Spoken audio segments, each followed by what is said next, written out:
base. The water conduit, which cannot be reaped as one, Rabbi Yehuda says, it forms a division, and all the hills that were dug with the metak, even though the castle cannot pass with its implements, a castle, even though the cattle cannot pass with its implements, he gives Peah for the whole. Everything forms a division for seeds, but only a fence forms division for trees. And if the branches are intertwined, it does not form a division, and one gives Peah for the whole. And as for carob trees, whichever one sees one another, Rabban Gamil says in the father's house they used to give one Peah for the olives that they had in each direction, and one for the carobs which saw one another. Eliezer ben Zadok said in his name, even for the carobs which they had in the entire town. But the halacha doesn't follow him. So okay. Okay, yes. Right. Mishnah. Hey, Hazora is Sadeu min echad. Okay. So you've got a guy's got a field and he plants the entire field with wheat. Okay. Let's say he now decides that he wants to harvest half of it today and half of it next week. Okay. Now, does he need to leave two payers? Answer is no. No sen payer achas. He only has to leave one payer. It's one crop, one field, one payer. Okay. In contrast, Zera'a shnei minin. Let's say he planted one half wheat, one half barley. Right. Okay. Asan goren achas nosein shtei peos. He has to leave two separate peos. Obviously, it's a smaller percentage, so it comes to the same amount. But he does have to leave a portion of each field. So, those who want to take barley will take barley. Those who want wheat will take wheat. Okay. Hazorea es sadeu shnei minei chitin. Now, what happens if he's got two subspecies of wheat? Brown wheat and white wheat. Okay. Asan goren achas nosen peah achas shtei granos nosen shtei peos. So here it comes down to whether or not you've got you harvest it all at once. So if you've got two different then you're treating them as two different types, then you leave two different peos. But if you're harvesting them all at once, you can leave the entire peah from one side. I think the line that you I wonder what if I'm just speculating over here because it's not explicitly in the commentary at all. It's not mentioned. But when we're talking about kilayim, right, there's certain species that are kilayim with each other and certain species that are not kilayim with each other. So I'm speculating that if they're not kilayim with each other, then you could treat them as I may have seen that somewhere, but that's kind of where I'm where I would guess the halacha is going to lie. Okay, Mishnah Vav. Maaseh shezara Rabbi Shimon ish hamitzvah lifnei Rabban Gamliel. V'alu lalishkas hagazis v'shalu. So this is exactly what happened. So Mishnah Vav is actually a direct continuation of Mishnah Hay. Mishnah Hay was just the halacha, and Mishnah Vav is a Maaseh shahaya, where it actually happened, where this Shimon ish hamitzvah came. It had the situation of two subspecies of wheat in the same field, and he came to ask Rabban Gamliel what must he do about Peah, and they went to the Sanhedrin on Lishkas Hagazis to get a clear psak on it. Amar Nachum Alavlar. So one of the Chachamim who was on the Sanhedrin, Nachum Alavlar, said, "Mukubalani mi Rabbi Miyasha." I have a Masorah from Rabbi Miyasha, Shekibel me Abba, who in turn received the Masorah from Abba. I guess is Nachum Alavla's father, or maybe it's from Rabbi Miyasha's father. It doesn't really matter. Shekibel min hazugos, but ultimately the Masorah comes from the zugos, right? The pairs of Chachamim who we mentioned in the beginning of Pirkei Avos. Shekiblu min Neviim, and they received it from the Neviim. Halacha Moshe Sinai. This is a Masorah going all the way back to Moshe Rabbeinu. If you plant two different species of wheat, im asan goren achas nosen peah achas shtei granos nosen shtei peos. So he just emphasizes the halacha that we saw in the previous Mishnah. Okay, and gives it the stempel that this is we have a clear Masorah going back to Moshe Rabbeinu. Okay, Mishnah Zayin. Sadeh shekitzaru hagoyim. Now, what happens if the Jews got a field, and somebody came in unauthorized and cut down his field. Maybe they were, whatever the reason was, if they thought they were vandalizing the field, and maybe they were coming and vandalizing the field, and they left, some of the produce is left behind, but he didn't cut it down. It's all now lying in the field. Okay, or another way this could have happened is Kitsaruha list him. Bandits came and were basically stealing all of the crop, and they didn't manage to take it all. Some of it is left behind. Kirmasuha Namalim. What happens if you had an attack of ants and the ants just tore down all the wheat that was standing in the field? Okay. Shavarta Haruach or Bahema, or it was there was a huge wind and it knocked everything down, or it was or which I guess is more possible if you think about it in terms of a tree orchard, where you could have a wind that knocks all of the fruit to the ground, um, or animals stampeded and trampled the entire field. Okay, so now the shaila that your farmer is going to come with and says, look, I didn't harvest the stuff, but there's still stuff in the field. Do I need to leave a payer from the stuff that I'm going to salvage? And the answer is pater. Okay. Mhm. Why? I think it's going to mention at the end. Yes, okay. So I'll mention the reason at the end of the Mishnah. Katsar chetzia v'katzru listim chetzia. So even if he had started the harvest, so he started the harvest, got half of the produce into his tractor and took it back to the granary, and before he could come out and finish his harvest, the bandits came and ran off with the rest. They all harvested it themselves and stole it. So now he says to himself, well, do I now need to leave a payer on the stuff that I already put in my granary? And the answer is again, the Torah, Shechovas Peah Bakama. The chiyuv of payer attaches to the standing grain. And if somebody else cut it down, then the chiyuv never had a chance to be chal. Right. So in the normal happy case where you're harvesting your own field, you carry on harvesting and until the point where you've taken everything that you want, or you're allowed to take up to the 1/60th minimum. So 59, you've harvested 59/60ths. Now immediately tzchal, the payer happens because you finished harvesting it and it's chal. If the guy forgot and he carried on harvesting. So we had those cases before where he harvested the whole field and then he said, "Oh wait, I'm supposed to like leave payer, aren't I?" So what does he do? Then he has to separate from the cut grain, but that's because he already harvested stuff that had a chiyuv of payer on it. Mhm. So now he has to separate it out and leave it from there. But if it was harvested for him, the chiyuv was never chal. So he never You know, has to leave out a payer from those situations. Okay. this is talking, by the way, of it's saying that if a field that was reaped by non-Jews, what if some Jew came along and harvested that field and it wasn't his field, someone else's field? That's So what list. happens? Excuse That, me? that's called list him. He's a bandit. He came in unauthorized and harvested this. So it's like a robber. All right. Yeah. Okay.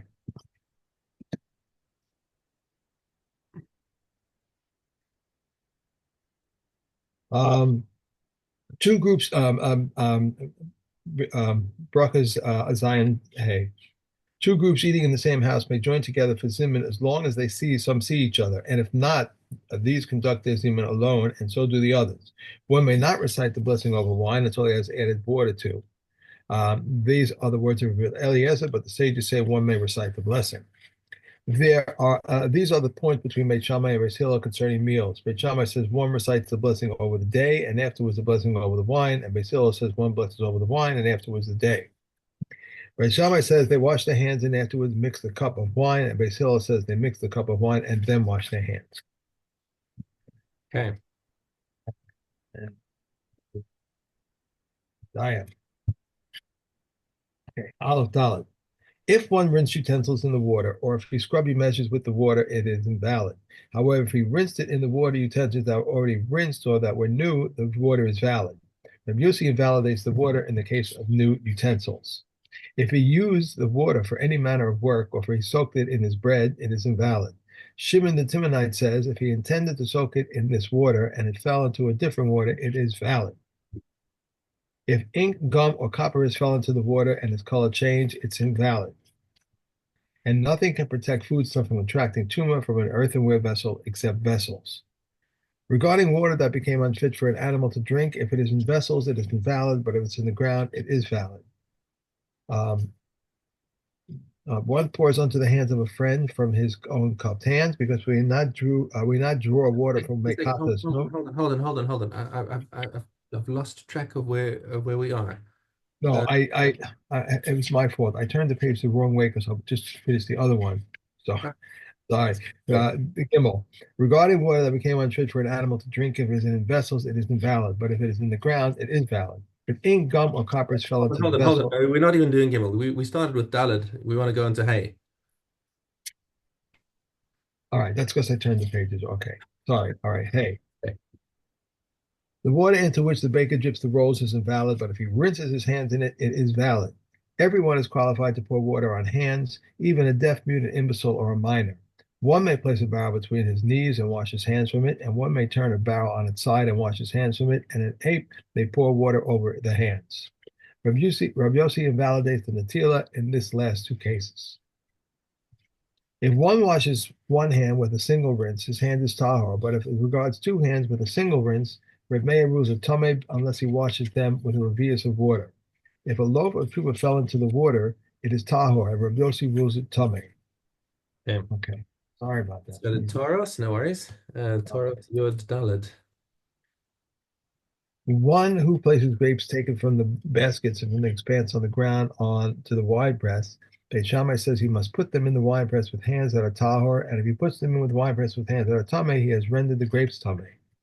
Beis Hillel says he may put the grapes in the wine press with hands that are tameh and can still separate their truma and tahara. If one took grapes from a bucket or from an expanse on leaves, everyone agrees that he must put them in the wine press with hands that are tahor, and if he put them in the wine press with hands that are tameh, he has rendered the grapes tameh.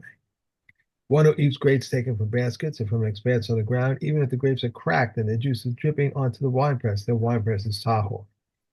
If the grapes are from a bucket or from an expanse of leaves or a single grape fell into the wine press, if the grape had a seal, the wine press is tahor. If it does not have a seal, the wine press is tameh.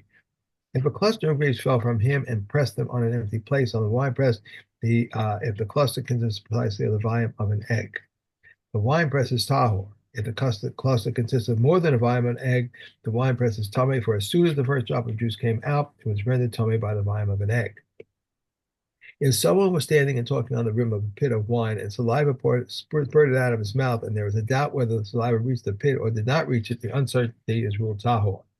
Okay. Okay.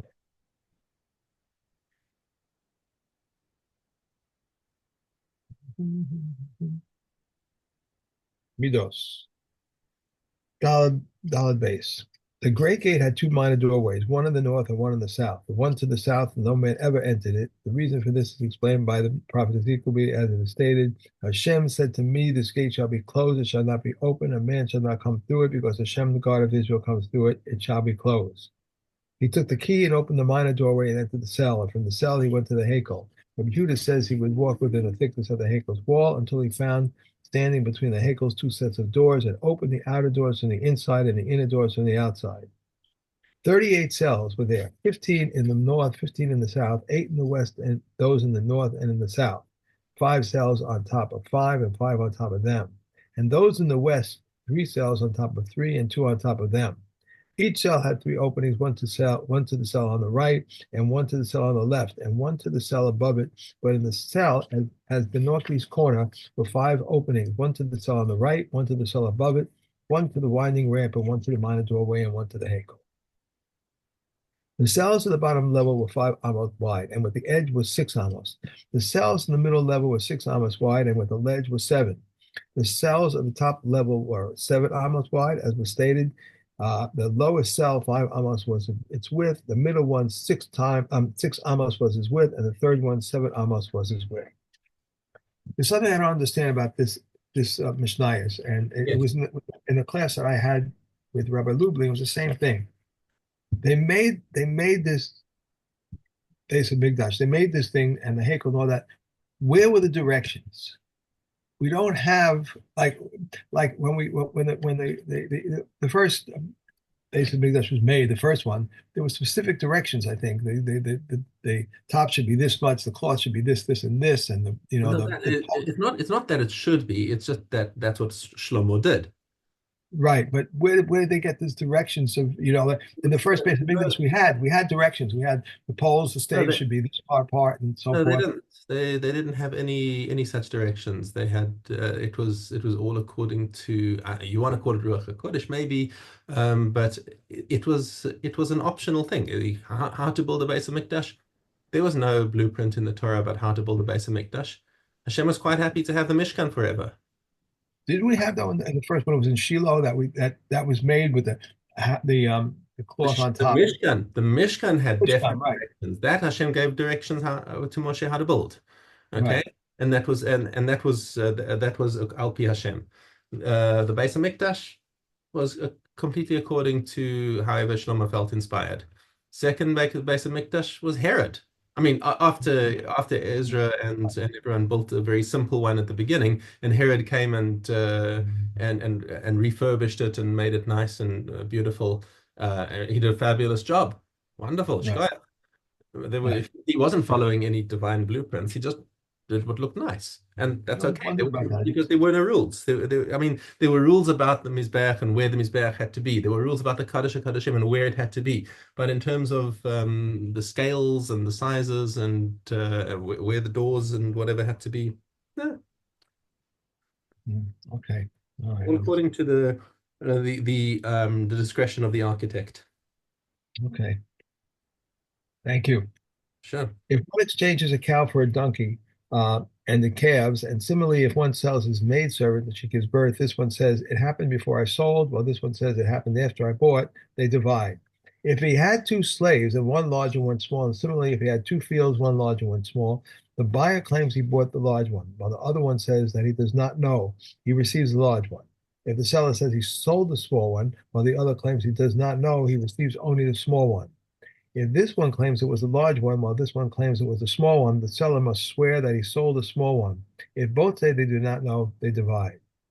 If one sells his olive trees for the wood, and they produce less than a quarter log per se, then they belong to the owner of the olive trees. If they produce a quarter log per se, and his one claims my olive trees produced it, while this one claims my land produced it, they divide.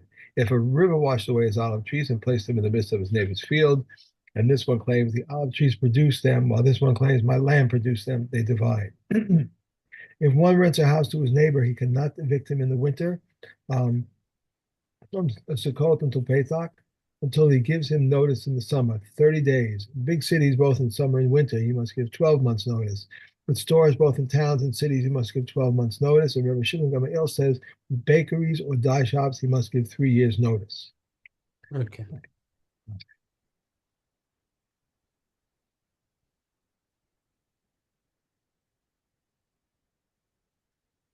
Okay, Yud Hey. So Gamil used to say, whoever has not said these three things on Pesach has not fulfilled his obligation, and they are the following: the Pesach offering, the matzah, and maror.